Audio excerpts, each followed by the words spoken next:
Welcome to It Takes Two. I'm Blair. I'm Chris. And today we'll be talking about the Where is Wendy Williams documentary. Hopefully y'all watched it. It was on Lifetime. Yeah. And I actually wasn't going to review this show until I watched the documentary, because I feel like I have more questions after I watched the documentary that piqued my interest more than I had interest in watching the documentary altogether. I know, Blair, you are a Wendy Williams fan and things of that nature. Mm-hmm. I am not true to this. I'm new to this. Mm-hmm. So watching this all together fall out the way that it did this weekend, I was like, oh, I got questions. Yeah. So I'm going to talk about it with y'all. Yeah, we're just going to talk about what we saw, just kind of have like a loose conversation about everything. Yeah. I want to start by saying that when I was watching it, I was upset to see it. Because I was like, why are they showing Wendy in this light? She does not look healthy. Yeah. Things look really bad. And then towards the second half, the last 2 episodes, I got it. I understood why. The last documentary, yeah. This definitely was an agenda, an overall purpose. I felt like I understood. And to me, I felt like it was an opportunity to get Wendy's story out there for people to see what it's actually like for Wendy under her guardianship. Okay. She apparently hasn't had food in the house. She is left in the house by herself. It looks like she really needs like around the clock care. Yeah. Which she doesn't have. And I don't know what the intention was initially for the people who wanted to create the documentary, but I feel like the family did a good job of telling their story and the way that they perceived everything, and how it lined up with how I felt Wendy's health was looking, to the point where I was saying, okay, somebody needs to get in there and do something. And even the family saying that we've tried so hard to do everything we can. The guardianship is putting up a wall. We can't get in contact with them. They're not telling us anything. I feel like that is I don't want to say win, but kind of it's a win for the family to try to make their efforts to get Wendy under their care. That's what I pulled from it. What did you pull from it? I got a lot that pulled from it. I don't particularly view the family as heroes. Okay. I don't view the management as heroes. I don't even view the guardianship as heroes. I have a lot of questions. Like, why don't she have food in the fridge? What is Will's job? What is Sean's job? Why does she have management? She's not on TV. So I don't understand why she has all these handy people or like these yes men around her. Right. Why can't her family visit her? Why haven't her family visit her? We seen a scene where her niece visited her. And I think she said the last time she talked to her aunt was like 8 months to a year ago. Yeah. I'm like, why is that? If they're supposed to be your favorite aunt? It's just a lot of questions that left me thinking like, wow, Wendy is in a bad place. And hopefully, like, in the comments below, definitely join the discussion, join your questions and things like that. But are you ready to walk us through this episode and things like that? Yeah, and I'm just going to do kind of like a brief high-level walkthrough. Like, we start with the guardianship, and so the documentary takes place in 2022 when the Supreme Court of New York placed Wendy under a financial guardianship. As we learn through tidbits at the beginning, middle, end, apparently Wendy was spending a large amount of money when she was with her family in Florida, and she was under the care of her son primarily. Yeah. And I think he was like 21. And they were saying that he spent over like $100,000 on Uber Eats, $80,000 on his rent, and the bank put a freeze on her account because it was such like a hemorrhage of spending. Now, question, does that sound like a lot of spending? It does to me, because I'm not a billionaire or a multimillionaire. She's not a billionaire either. I don't care what Wendy tell you in the documentary. But I'm saying at that time, like I think the show had just went on a hiatus, so she was still at her height. Yeah. And it's not like she had been out of work for a long time. I just have a question. How much do these millionaires spend on their kids? I don't know. My thing is, if his rent is $80,000, whatever it is, I don't know if that's a totality of the year or for the month. Let's hope it's just a year. But then my thinking as well is, if Wendy is staying with her son, Wendy has high taste. She's probably living with him wherever she chose for them to live. If his rent was $80,000, because during that time, was she living with him? Yes, in Florida. Okay. Yeah. Because I'm like, $80,000, that better be for both of them. Okay. Better, I don't know. It made it sound like it was his rent. Yeah.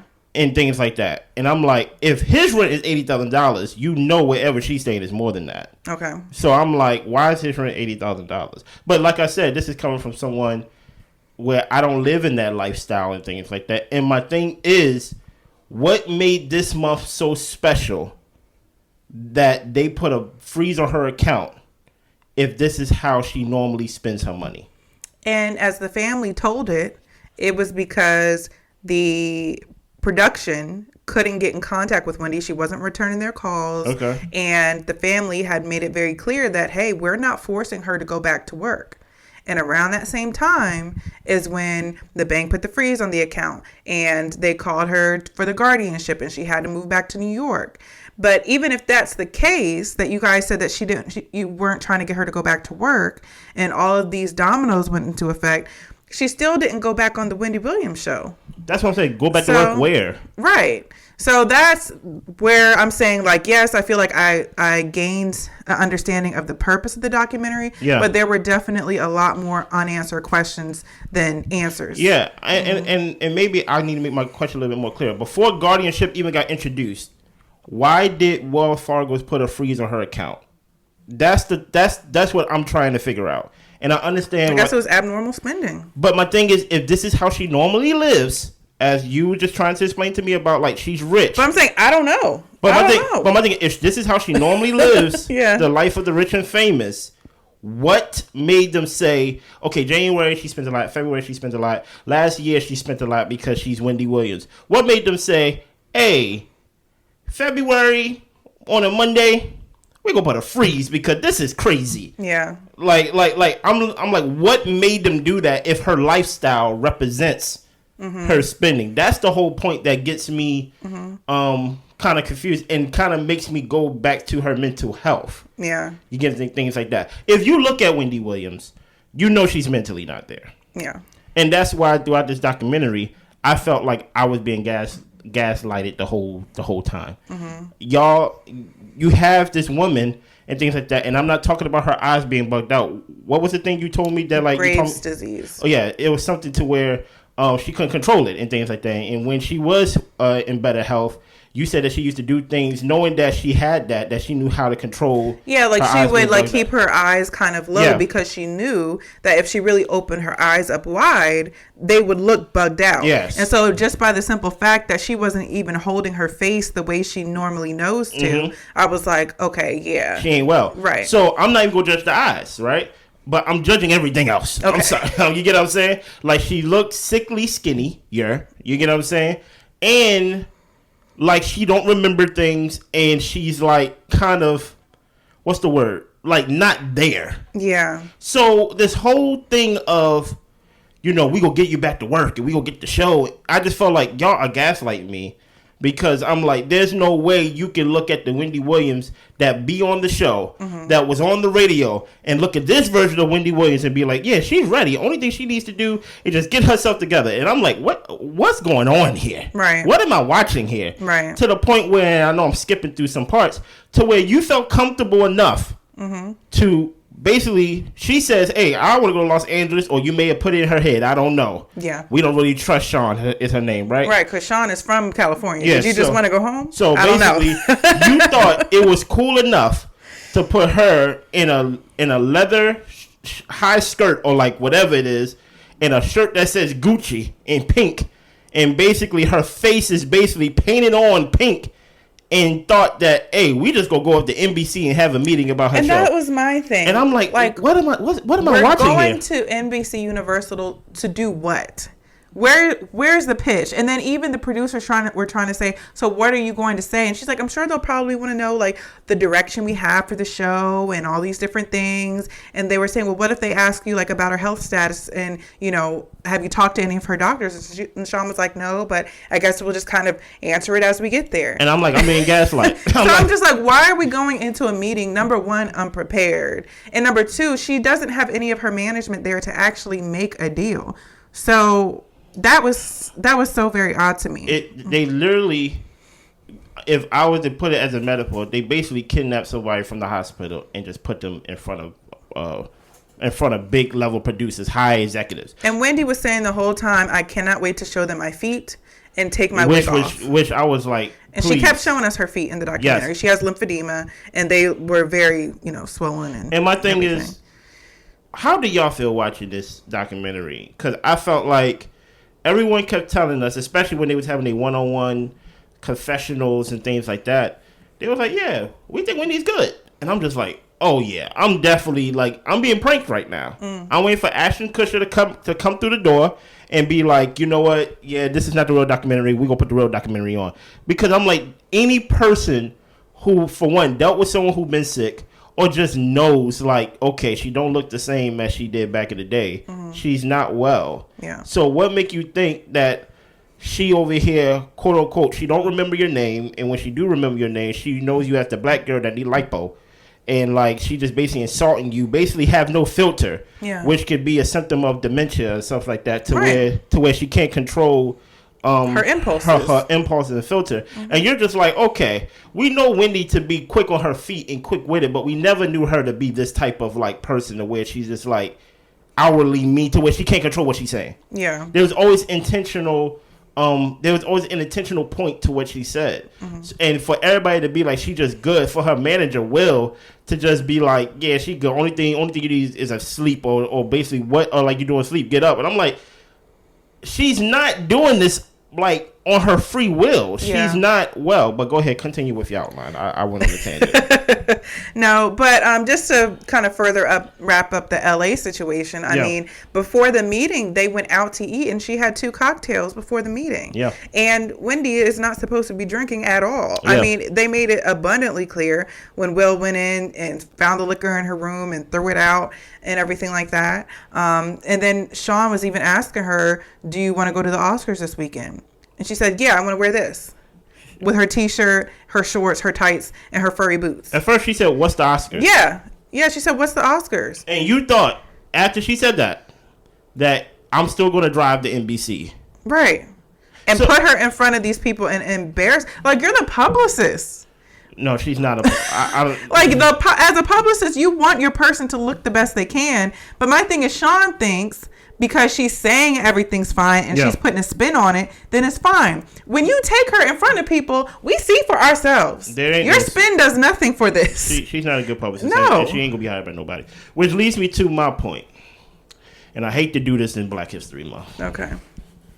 Because it's Black History Month and I got my dashiki I don't know what you're about to say. I got my dashiki right down here. This was a bad representation of black management in my eyes.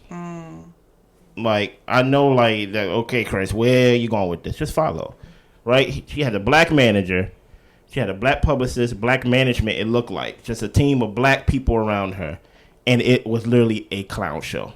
But I want to combat that. Are you finished with that? Go ahead and combat it right now. I'm going to combat that because I'm not putting it as her having a team of black people. She had a team of unqualified people. She made her jeweler a manager. Yes. Come on.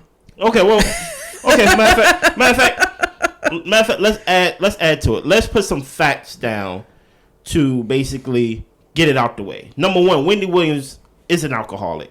Yes. Right. So a lot of her problems, if not most of them, is caused by her addiction to alcohol, which leads me to my second point. If Will is her manager, which he is, right, and he's removing alcohol from her apartment, how do alcohol get in the apartment? Yeah. Do you have an answer for me? I have theories, but I don't have the answer. What is your theories? Sean is bringing alcohol. Okay, that's what, allegedly. I'm sure she's got doormen. Doormen? Yeah. Okay. But my thing is, if you're the manager, the same thing. We seen Will, quote unquote, make phone calls to the front desk and stuff like that. Went beforehand and cleared out the in the hotel room, but I don't know if it's different from where she lives and pays rent. What you mean? That's Wendy Williams. I'm saying I don't know if he will have that same say and power over the people that she pays her rent to.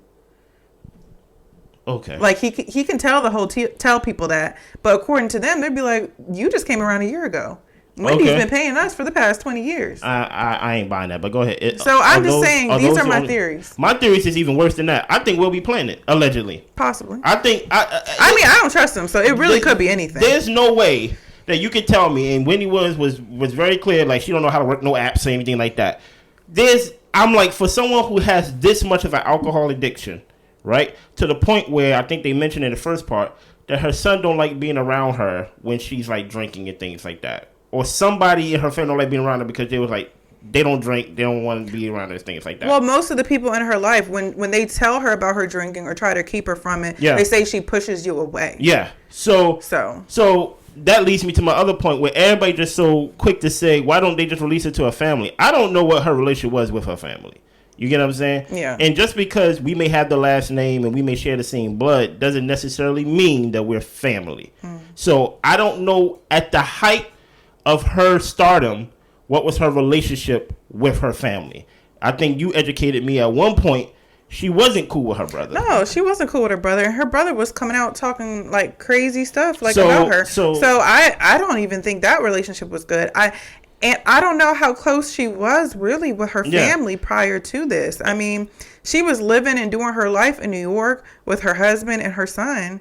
And it never appeared to me that she would spend time and hang out with her siblings or her family. Exactly. Like she would talk about like, oh, I went to such and such with Suzanne. Suzanne was like one of the, people at the show. Like, oh, me and the team, we went out to eat and all this type of stuff. And I'm just like, she never talks about her hanging with her family. So that's why I wasn't so quick to just say, hey, why don't they just give it to the family? I don't know if that relationship was good, kind of like high and by. While watching this Wendy Williams thing, it gave me this feeling of like watching Michael Jackson documentary and stuff like that. Michael Jackson has so many handlers that like a family member almost, he was like a celebrity to the family. Do you get what I'm saying? Like, granted, this is a Jackson. Because you had to go through so many people to get to him. So I don't know if that's the same with quote unquote Wendy Williams. Granted, I also know when you get married and you kind of isolate yourself in your relationship, maybe they knew some things about Kevin Sr. that we don't know. Right. That kind of made the relationship kind of like high and by. But I don't want to be so quick and say just release her to her family. While at the same time, I don't trust anything in her management. The fact that when Denise came in, and she was like, I don't know who these people are. like I'm like, well, hell, I don't know who these people are either. Alex, I think her name is Alex. So, and she's crying, and I'm like, as much as I felt sorry for her, for Alex crying, I did have this feeling like, where you been?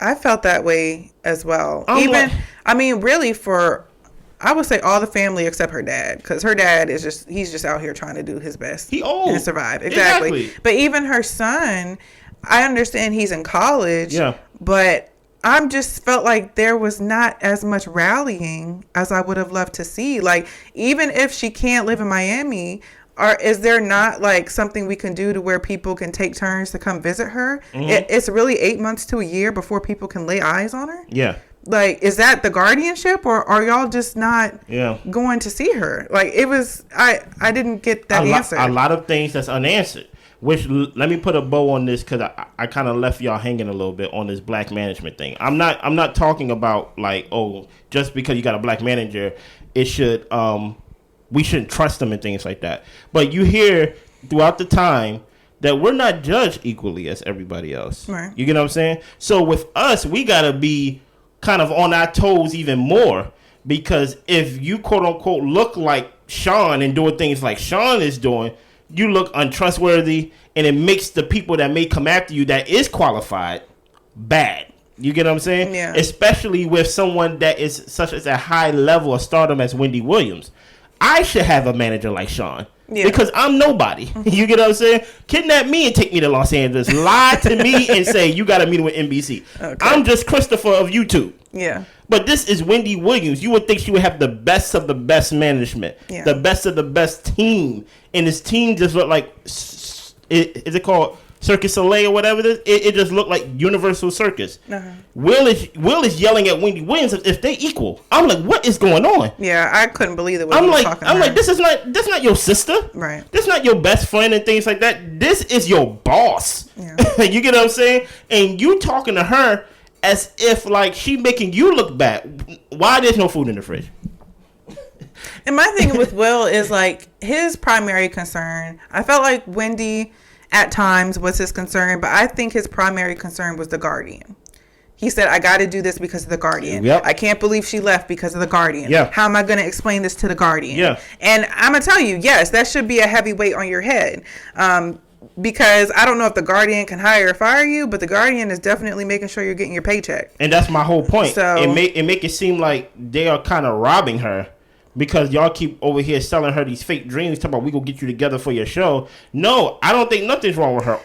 Only thing she needs is a nap. Wendy Williams is looking good, looking better, and things like that. And I'm like, y'all selling her these wishful dreams that she gonna get her show back, where she don't even remember the block that her show was on. But the thing is, maybe that's their angle of staying employed. If we keep the buzz up, if we say that we're working on stuff, then the Guardian will continue to pay us because we're on payroll. But they're thieves. I agree with you. Then they're thieves. Yeah. Like, Wendy Williams, listen here, I'm going to break the news to y'all, right? If Wendy Williams is the way that she was in that documentary, we're not going to see Wendy Williams on TV no more. And granted, I'm okay with that. Me too. Like, I want her to focus on her health. Like, really. Seriously. As in, like, I am fine with not seeing Wendy Williams as a legend. And people will quote unquote say that, she was on TV for 14 years. I know Wendy Williams on the radio. Yeah. You get what I'm saying? She became a little bit more PG on TV because she had to be. But my whole thing of, like, we got to get her back on TV, it just make it seem like everybody was stealing and robbing from her. Because there's no way you can look at this person and say, oh, yeah, like, only thing you need is just get yourself together. Something as simple as you was watching it with me, and she has a trainer to where you was like, she needs probably a licensed professional therapist. A physical therapist. Yeah. And I'm like, she don't need a trainer. She's not like... She doesn't need to lose weight. No. She doesn't need to get super strong. Even the trainer was trying to like tell her like we're gonna get up here and climb on these big boxes and all these types of things. No. And I'm just like, yeah, she needs, or even occupational therapy. Like she just needs to learn how to function within her limits and to be as healthy as she can be. This personal trainer stuff, like I don't know how equipped they are to help her with her health conditions and if they have the full understanding and the range to know what needs to be done. But I want to pivot a little bit to the trips they were taking her on. They were taking her out to take pictures in New Jersey for her to see her fans and for her to see the street that she was born on. And she didn't even remember where her house was, to the point where a fan came up to her and was like, yeah, it's Wendy Williams Way. And they had to point it this way because this is the street that your house is on. Wendy was sitting there saying, really? And then the lady was like, well, I mean, you're Wendy. It's your house. You should know. Yeah. And for me, I was just like thinking, if I were to see Wendy Williams out on the street somewhere, I probably would have reacted how all those fans were like, oh my gosh, Wendy, like you're beautiful. It's nice to see you. Da, da, da. Like, nice to meet you, whatever. But I felt like that might have been overwhelming for her. Even though she seemed to enjoy the attention, she was clearly confused. And I don't think she knew exactly what was going on. Overwhelming is an understatement. She has dementia. Yeah. Like let's not use the overwhelm, because I get overwhelmed sometimes and things like that. She has dementia. But the dementia, someone with dementia can be overwhelmed. No. There's people who don't have dementia can be overwhelmed. Yeah. Meaning, like, I just don't want to just say overwhelmed, because I want to put an actual medical reason why she doesn't remember where she lives. Not just like, oh, people coming up to her and she may just feel overwhelmed. She don't remember where she's at. Yeah. And I don't understand why we go do. Who idea was it to do the photo shoot? Yeah. And that's the thing where it's like this spin or this way of keeping themselves employed by taking her out to do random stuff. Like even in LA when they went to go see her star on the Walk of Fame and the producers were like, why are you doing this? And Sean was like, it's just important for her to relive like happy moments. And for her to realize that she's Wendy Williams. She has dementia. Like that's, I felt like they was underselling dementia to me on TV. And that's why I was like, y'all gaslight me. Yeah. This is not just her overworked, overwhelmed. This is her with a medical condition that causes her not to remember that the Oscars. She don't remember the stars. She don't remember where she worked. She don't have the will to live. Sometimes she stay in the bed all day. That's just not overwhelmed. That's a medical condition that she has. Yes. But at the same time, they weren't going to bring up her health diagnosis until the son did. And he brought it up later on. Okay. So, now, they did say... I think they mentioned it. I think he mentioned it a little bit before when he took her to when he used to take her to her appointments. Mm-hmm. I don't know if that was in part 1 or part 2, but I remember in part 2 they did have a scene where, you know how they just had the words on the screen. Yeah. They said up to this point the production team did not know of her diagnosis. Right. And stuff like that. Mm-hmm. But I felt like in the confessional he said it, but even then I felt like it was just skimmed over. And my whole thing is this: if, let's say, I don't know. Okay. Or let's say there's no clear diagnosis. Mm-hmm. And I'm the driver or I'm her manager, right? And I realize that she's forgetting things. Yeah. I would be like, hey, we gotta go to the hospital. Mm-hmm. Like even if just okay, you've been laying in this bed 2 days straight. You come in here, you don't know my name, you don't know where you at. Mm-hmm. That's just laying in here with mimosas and vodka. I'd be like, the first thing that would come to my mind is, you forgetting your memory? It might be dementia. You get what I'm saying? Like I'm not just thinking overwhelmed or that you're tired. I'm thinking we need to go to the hospital. Yeah. So I don't understand the lack of seriousness around this medical condition that I felt like they was doing. I felt like Will was good. I feel like the only thing Will was good at was making sure she don't get alcohol, and I felt like that's what he thought his job was. Yeah. Everything else, like manage her life and things like that. Making sure that she was well. Yeah. And to me, like I'm saying, she put people in positions that had no idea what they were doing. They had no qualification, yeah. They had no qualifications. And not to say, like, Will as a manager, like, he should be able to be, like, a therapist and a nurse and a doctor. Like, I don't expect all of that out of him. Mm-hmm. But if you see she's dwindling in this way, I would think the first call would be to the Guardian to say, hey, she's in a bad spot. What can we do? You know? But even that wasn't the first thought. The first thought was, let's try to make things as okay as they are so we can keep on working. My thing is, don't the Guardian just affect the money? And so she's the Guardian financially and of her health. Okay. And is there some part of you blame the Guardian for all this too? Because I'm like, if you're in charge of her health, how come she don't have an in-house nurse with her at all times? I agree with that. Because I'm like, okay, like it just felt like everybody is just sitting on there like. Because I'm curious exactly what does the Guardian come visit Wendy? Are they supposed to be doing like so many visits like every 2 weeks or every week to check to see how they're doing? Or are they just in their office looking over the medical paperwork and just saying like, yeah, okay, she has these issues. Like, where's the actual help? And I don't know if the Guardian is supposed to be advocating for their the person that they're caring for. I would think so. I would think that they should be advocating for her and saying, okay, she has these issues. We're seeing her weight go down when she's going to these doctor's offices. Hey, can we get somebody in there to make sure that she's feeding herself? Like, where's the advocacy? So I'm like, very I'm confused because I'm like, if she's in charge of the money and if she's in charge of her health, her health is deteriorating. My thing is, don't she have the power to be like, she needs to go to a wellness center? Don't she got the power, since she controls the money, like, you know what, she needs round clock help and things of that nature? And like, she did, I'll say that she did get sent to 2 wellness centers during the course of this documentary. But even the time eventually. Eventually. But I'm saying, but the time in between, there was really no supportive care. No. Mm-mm. No. It made me think of, because when I was taking care of my father had some dementia near like the end of his life and things like that. It was things that I was doing to make sure that he remembered who I was, because sometimes he wouldn't remember who I was. So I asked him questions like, okay, who am I? And he'll probably say my name, or he'll probably say another name. Who knows? Whatever name was on his mind that day. Yeah. But most of the time he knew who I was. But even with me taking care of him, and I took care of him for years, right? I was not qualified. to take care of someone whose life and health was falling apart.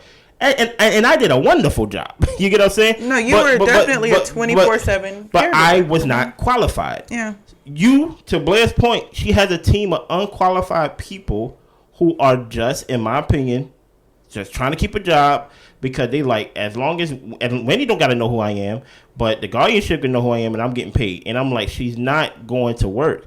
And I'm like, there's no way the guardianship, in my opinion, laid eyes on her. Yeah. That's just how I'm viewing it. Mm-hmm. And this is also another thing, too. I don't know, because guardianship, they have professional guardianships, like people got to take courses, that got to get certifications. I don't know how to, what's the word? Regulate that. Because you have people with their emotions, and I'm just talking from my point of view, of like, how do I know that you're going to be a fair guardian over my funds, over my health? Because even though I may have these certifications and I'm supposed to go by the book, you're still dealing with people and their personalities and their emotions. You may be someone, I'm just throwing this out there, you may be someone that be like, you know what, Wendy Williams, I feel like you spend too much money. You know what? I feel like we should put you on this budget. Because I don't have this much money. Yeah. So I'm going to put you on, like, I feel like, hey, a son that spent $100,000 on Uber Eats, that's too much. That's something that I wouldn't do. Granted, Wendy Williams probably got $20 million in the bank. You get what I'm saying? But, like, well, I have $20 million in the bank, and I get to basically allocate it how I would do it if it was me. And I'm just like, I don't know if that played a part. All of it just seemed kind of sketchy to me, even though having a guardianship is not so unique to just Wendy Williams and things like that. That's apparently it's a normal thing that banks have to basically protect the person with the money and things like that. But the fact that Wendy kept saying, like, I have $0, I have no money and things like that, it is concerning to, like, how bad does it have to be before somebody actually says something and do something? Well, just to speak to that, they go in front of the judge every year. Yeah. And hopefully, with this documentary, it was apparent that Wendy was taking some type of documentation down towards the end of how many times she called her guardian and didn't get a response. That's crazy. So I'm hoping that during each hearing, they can actually speak to how this person isn't acting in her best interest. That's what I'm saying. That's crazy. But I want to speak a little bit more of certain specific things that happened within the documentary. One of them being Will asking Wendy, why do you have this big wad of cash sitting here? Mm-hmm. And Wendy said, because you brought it to me. He said, I thought you would have put it in the bank. Apparently, Will opened up another bank account for Wendy with Bank of America. Mm-hmm. That was another question to me. Why is Will opening up banks for Wendy Williams? If all of her money is under this guardianship with Wells Fargo, why is she getting Bank of America? And if you have privileges to open up her bank account, do you have access to the money to take money out whenever you please? Mm-hmm. And maybe that's why Wendy didn't deposit the money, because she wants it for herself and not have to split it with you. Who knows? And what makes you think? And that was something that we saw that we really didn't get clear-cut answers for. And what make you think that they won't put her under a guardianship of Bank of America either? Right. You get what I'm saying? Like, it just... Oh, man. Yeah. And then so many questions. Then also we see her... she vapes apparently, and so she wanted to get these particular blues at the smoke shop by her old studio. She gets there, she doesn't recognize the smoke shop. No. She has Sean go in and go out, trying to tell her what specifically she wanted to get. Yeah. And then she tells them this isn't even the right place. You have to drive past the Wendy Williams place to get to the smoke shop. And they're saying, basically, we went a different way. We're here. Mm-hmm. So they drive her around, take her back to the smoke shop, and this thing where they're going in and out, trying to get the right vape pens. Sean just doing whatever Wendy says. Exactly. Just doing whatever she's told. And the producers are like, Wendy, we got to wrap this up. Yeah. We ain't going to be out here till 3 a.m. running around the same block. Like, we got to go to bed. So I don't understand Sean's point, but like I said, no one there had her best interest and things of that. Is there anything else you want to touch on the outline before I get into my discussion bag? Well, I wanted to talk about the next part where she actually goes down to visit her family. So she goes down to visit them in Miami, and she stays in a hotel. That sparked another question for me because I'm like, why can't she stay with one of the family members if she really wants to be with them? That was my question. And then I also thought, well, maybe the guardian didn't feel it was safe for her to stay with the family. Who knows? Which is strange. Yeah. But as she's down there, I mean, she sees her dad, she sees her son, the nephew, and to me, it didn't seem like she remembered the nephew. She called her brother her son's name.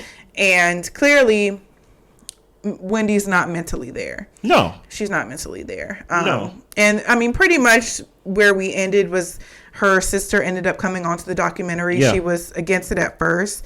But the sister was saying that I pretty much just want to be able to tell our story and let you guys know all the hurdles that we have been going through to be able to be there for Wendy. And then there was a question with the sister for me. She was saying, well, I tried to call Wendy, but Wendy only calls us, and I can't ever.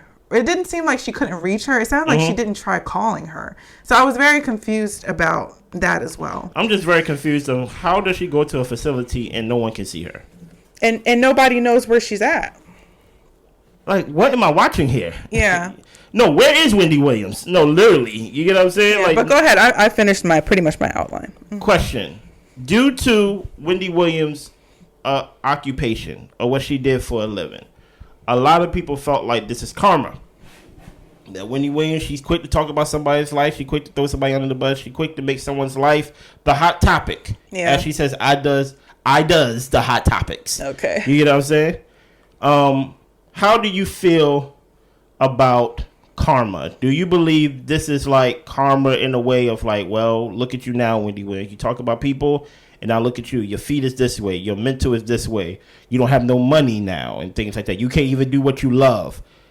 What do you think about that? Honestly, for me, I would not say this is her karma. Yeah. However, if I was one of the people that she talked about, who's to say how I would feel? Now, I think about Whitney Houston. Yeah. And all the things that Whitney Houston was going through when Wendy was really digging into her. When Whitney was, having issues with her relationships, with addiction, all this type of stuff, that I don't think Whitney, she was never going to come out and say what she did in her free time. Yeah. You know what I'm saying? So I don't know how somebody's voice on a radio constantly bringing you up on top of your day-to-day struggles, what that can do to you mentally, I mean, definitely not put you in a good place. No, it's not a good place. Especially when you're the voice. Exactly. If you're the voice of the city. So I would not put that karma thing on her. I mean, but at the same time, she did, what do they call it? Put salt in a lot of people's wounds. And yeah, I don't know if I answered it. Personally, no. But if I was in a hard space and I heard this lady going on and on about me, it would be hard for me not to say it was karma, especially if I was in a bad spot and she was kicking me when I was down. I don't believe in kicking someone while they down on both sides and things like that. The only reason why I would say it's not karma is this was a documentary that was greenlit by whoever it was, her estate, maybe herself, who knows. Yeah, I think Wendy did want it out, yeah. Right, so the fact that Wendy is willing to show herself, she kept pulling her feet up for like the camera to see every time. Hey, look. Okay. This is my feet. You know what I mean? So I'm like, okay, there's some respect that I can give Wendy for bearing it all. Wig off, all the above, right?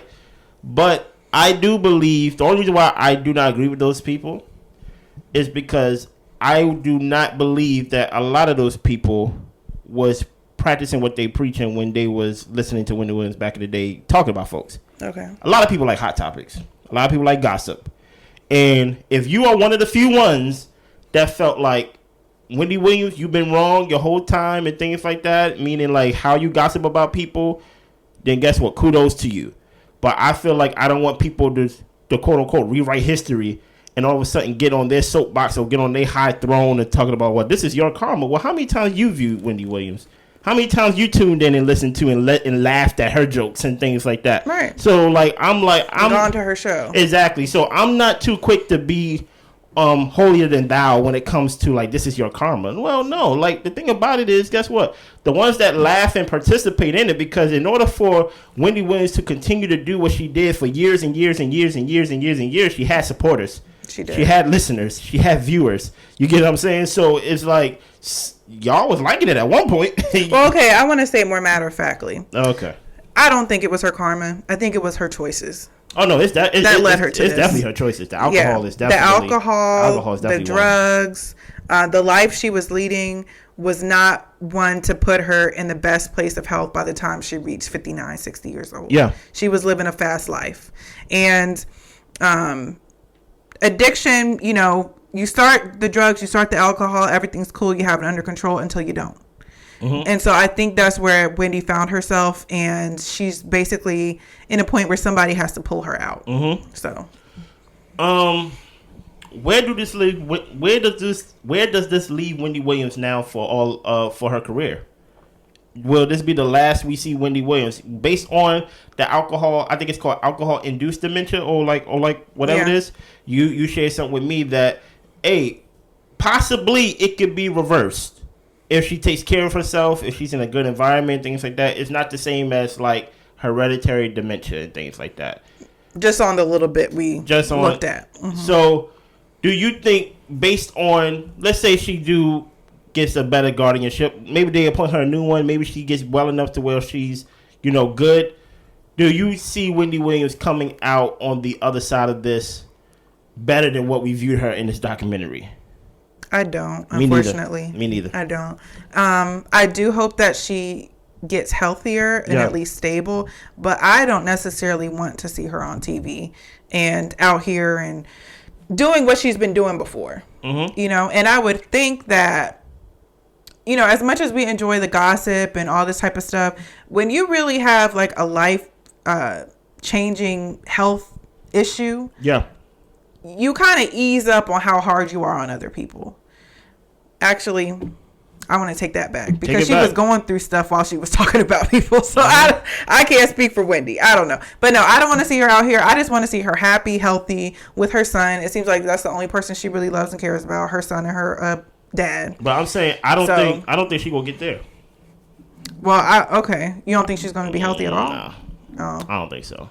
I think this is they were saying things in that documentary like she was having alcohol in the ceiling tiles and stuff like that. Yeah. Like she has a real bad addiction.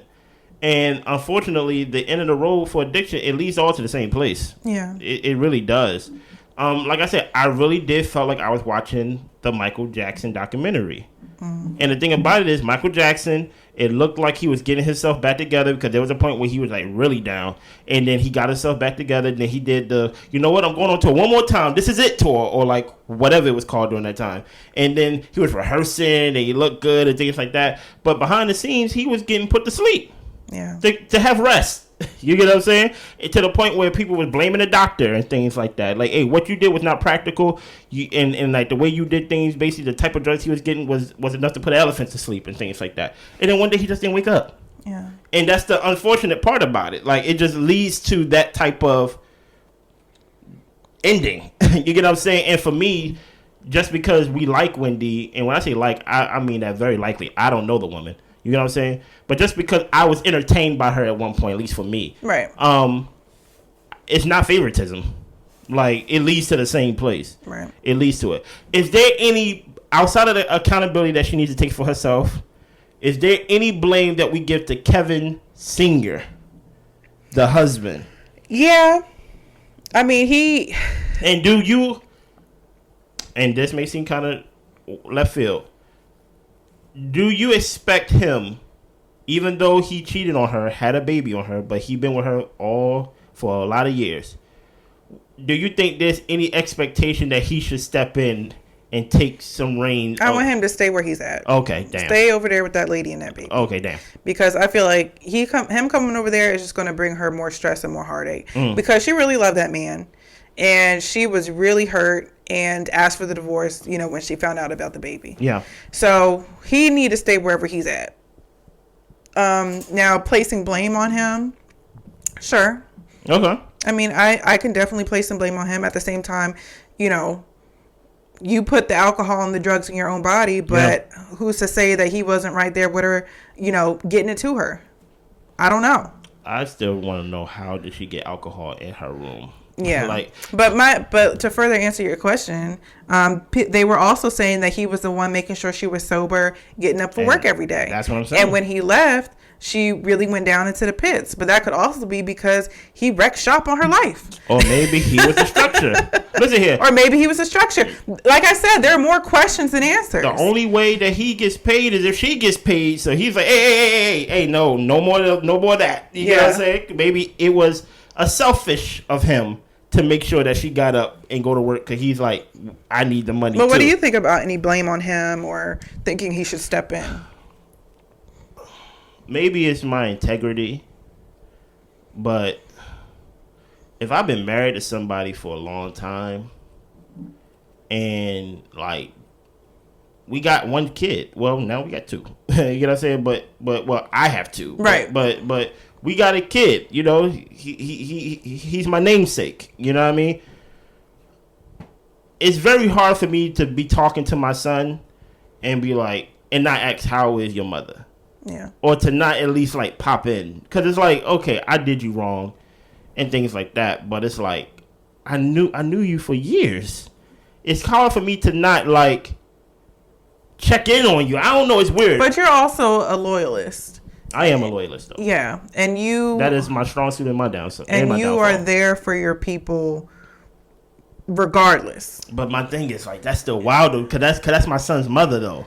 Yeah, but the thing is, you wouldn't have cheated, had a baby, and I hope not. And listen here, I'm not saying. Listen here, I'm not at Jesus. this point in time. I'm not going to speak on. Yeah, exactly. I'm not Jesus now. But at this point in time, I'm just saying that's not who you are. No, but I hope. Listen here, I would think that's not a lot of guys until it happened. So like I'm not gonna put that on me like that would never happen. But I can speak for today. It didn't happen today. And that's not your intention. No, it's not my intention. Mm-hmm. So like, I just find it very weird that like, dang, no one she knows, won't like check-ins on her. No one. It was one part where she, even with dementia, you get what I'm saying? They said, how did you feel about the production team being here? Did you care about them being here? She was like, no. And that's when she was like, why? She was like, because no one's never here. I'm here by myself. And then she broke down crying, saying she's lonely. Yeah. No one? And then, like, people... and then, like, the thing about dementia sometimes, it brings out, even though there's no filter there, as I have a filter right now, as I'm not yelling at the camera at y'all and stuff like that, sometimes it brings... just because it's unfiltered doesn't mean that it's not the truth. Wendy was saying some things that I felt like was the truth. It just didn't come out right. Yeah. She was like, I ain't got no friends.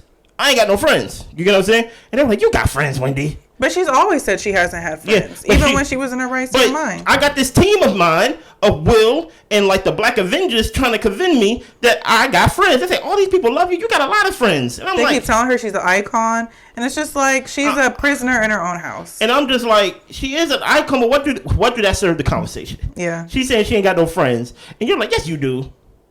You know, listen, I knew Wendy wasn't in her right mind when somebody came up to her and they was like, and that's when they did her catchphrase, and she said, thank you. And I was like, dang, she didn't even do the catchphrase back. Yeah. You know what I'm saying? So I'm like, but it just comes off as they are stealing from her.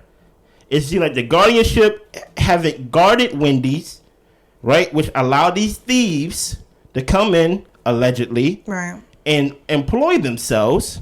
Why do you need a publicist? She's not in public. Yeah, she's not working. So why do you need a publicist? And like I said, put like this. If this is her job with Wendy, I promise you, Sean ain't gonna get no other job anytime soon. She gonna have to do some spending on her own career. Yeah. On how to fix this. And what make you think it was good to put Wendy Williams in the middle of her start? Even when Wendy Williams pulled up, she was like, this is it? Yeah. Because her mind is not there. What make you think it's cool to fall asleep in the Louis Vuitton store or some store to where she was having champagne, she fell asleep? And they was like, yeah, we just go spin it. I'm like, you sound like me trying to be a publicist. Yeah. Like, it just doesn't seem right. Are there any other questions and things like that you have about the Wendy Williams? Where's the Wendy Williams? I mean, I have like unending, never-ending questions. Yeah. Like, it's really... I felt like this was like, I mentioned it before in the other video. What is the name of that Tyler Perry movie that just came out? Mea Culpa? Yeah. A lot of questions I have at the end of that movie. And I felt like I watched a Mea Culpa, right? Yes. Documentary. Yeah. I'm like, I have so many. Usually a documentary is supposed to be a fact-based thing that's supposed to give us intel on a topic.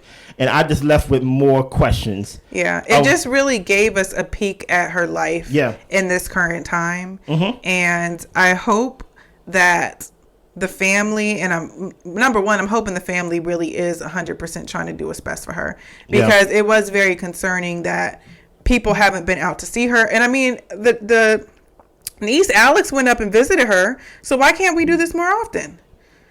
I don't get it. This will be your role model. Yeah. Godmother at that. Right. Because she's the aunt and the godmother. And I'll say one thing about Alex.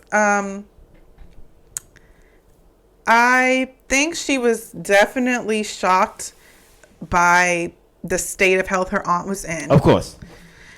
But I really wish that she would have been more of an advocate for her aunt. And I guess that's easy to say on the outside looking in, clearly. But like when she was at the apartment and she saw her aunt, she started breaking down crying and she left. After they told her that there's no food in the fridge. Mm-hmm. Why didn't you get no food, man? Instead of like, okay, well, we need to order some spaghetti.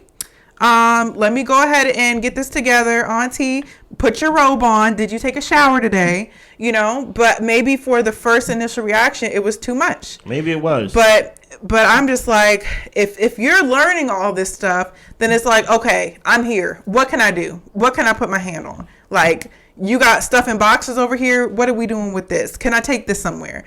Like, there was no help for her. Only thing Wendy knew is that, like, so what's going to happen is I'm going to have a show to where I'm going to give people my stuff and then they going to give me cash. And I said, what, a store? Yeah. Like, only thing she knew, she walked in, and only thing that she knew about her aunt was that they selling her stuff. I just was very disappointed. I felt like people were not hands-on enough. And even when she went to the second, what do you call it, rehab center, Will didn't even initiate that. No. That's why I'm like, everybody, they played me throughout this documentary. Even towards the end, the producers were like, so are you starting to see like it's more serious now? Because he was trying to make light of it during the beginning. He was like, it's not that it wasn't serious before, it's just that it's more consistent. Like, no, I think that the producers are here. They have fresh eyes on this situation, and it's shaking you out of your stupidity, I guess. No. I don't know what it's called. It's not shaking them. What happened was cameras was put on them. Okay. You get what I'm saying? There's no way. I only saw 4 hours of content, and I'm like, she's sick. Yeah. Will is there every day, to the point where there's no food, to the point where you let your person basically get kidnapped to NBC, to Los Angeles. How that happened? You're a manager. Like your job is to manage. like it just is what it is. The thing is, he's not a manager. He's a jeweler. He's a jeweler. Well, guess what? The jewelry pieces that Wendy had on wasn't that good either. Okay. So you're failing at both things. It just seems like it was a mess. It was fake. and like I said, my problem with the whole thing is I felt like they undersold the dementia for me. They undersold her memory loss. They undersold her actual, you know how people say mental health and they say these words like trigger words or probably words like trigger. Yeah. Or probably say things that basically make it seem like you've been to therapy but really don't know nothing about therapy.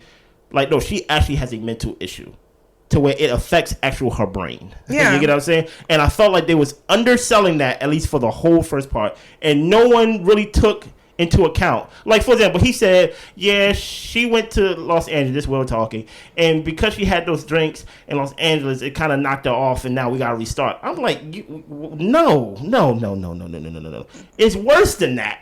You get what I'm saying? Yeah. This is not someone that, like... She is deteriorating before our eyes. Yes, like, and just the idea of basically saying, like, you know, she have tough skin. Basically, someone who basically erratic and yelling at you, and you're like, you gotta have tough skin to work with Wendy, right?